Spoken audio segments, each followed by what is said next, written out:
Welcome!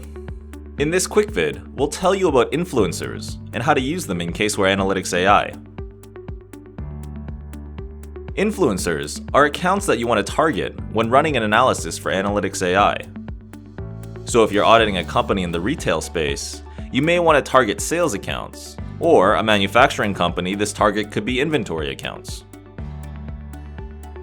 So let's say we're auditing a company that may be motivated to reduce reported revenue in order to pay less tax.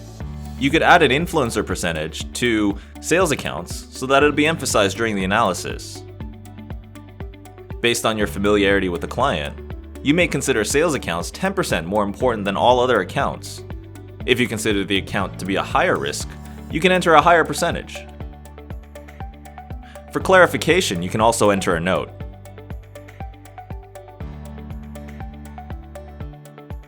Thanks for watching.